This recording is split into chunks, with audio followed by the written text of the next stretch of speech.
tapi alasan yang sama sebenarnya dengan Bobi maju di Pilkada Medan, Gibran maju di Solo, kemudian Kaesang menjadi ketum PSI. Mungkin alasan yang hampir sama dengan Gibran sekarang menjadi cawapres juga. Mungkin Pak Jokowi merasa bahwa memang anak-anaknya layak untuk itu. Saya pikir opini publik itu bukan gampang juga sih, tapi bisa dibentuk. Buktinya waktu Gibran jadi calon wali kota Solo kan kita nggak ada yang protes gitu. Ya silakan, memang rakyat yang pilih, asal selama prosesnya itu sesuai dengan apa yang tertera.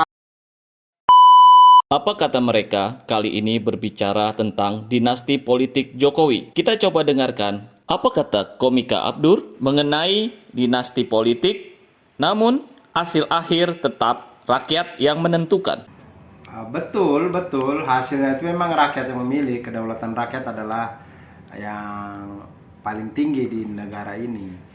Bukan masalah nanti rakyat pilih atau tidak. Bukan di situ. Dari prosesnya saja sudah keliru gitu. Seperti yang kita tahu bagaimana pengakuan dari kejanggalan-kejanggalan yang ada di MK ya, dari pasal di Isra juga sudah bilang apa segala macam. Terpampang dengan sangat gamblang bagaimana proses sampai Gilang menjadi cawapres itu atau cawapres itu adalah proses yang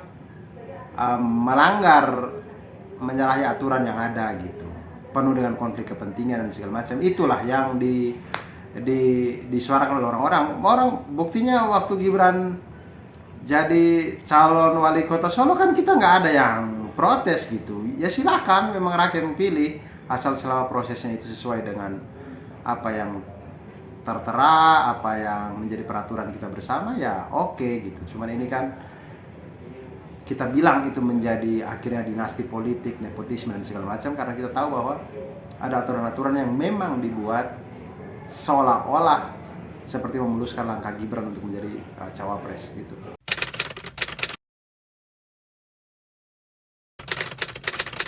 Dampaknya adalah dengan tidak percayanya masyarakat pada lembaga survei. Saya pikir opini publik itu bukan gampang juga sih, tapi bisa dibentuk. Dan ini sudah menjadi rahasia umum bagaimana permainan sosial media, bagaimana permainan lembaga survei dan segala macam untuk membentuk opini publik. Jadi kalau saya melihat bagaimana itu keluar dari lembaga survei dan segala macam sih, saya tidak kaget ya. Saya tidak kaget melihat bagaimana penguasa yang sekarang, kemudian bagaimana itu dibagus-bagusin, ya bisa saja gitu.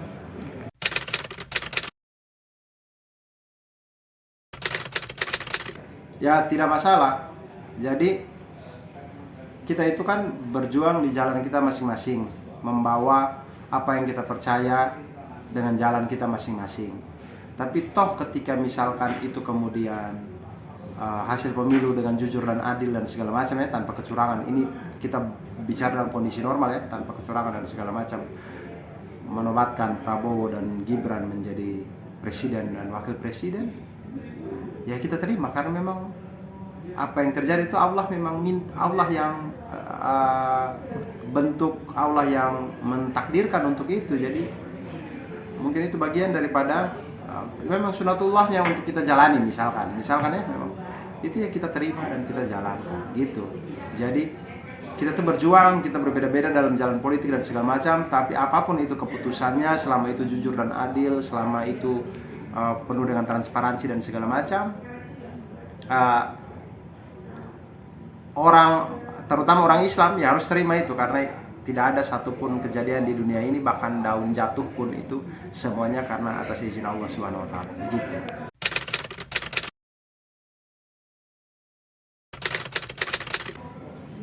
Nah, saya tidak tahu alasannya apa, tapi alasan yang sama sebenarnya dengan Bobi maju di Pilkada Medan, Gibran maju di Solo, kemudian Kaesang menjadi ketum PSI.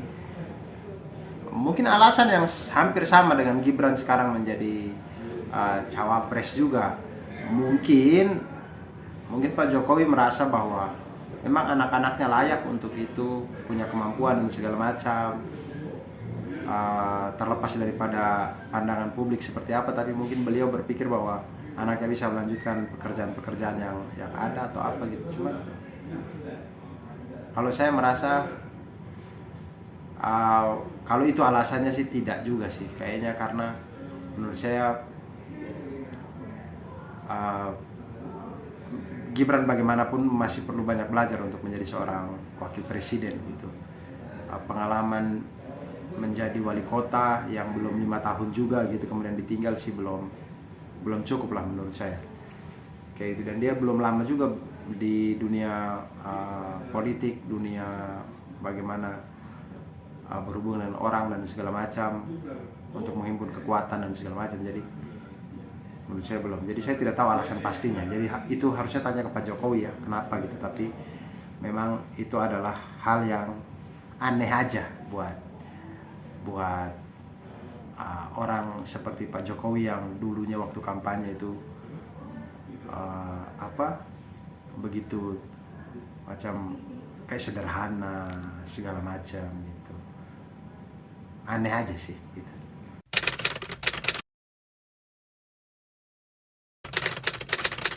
Sehat selalu Pak, sehat selalu. Semoga setiap umur yang diberi menjadi keberkahan.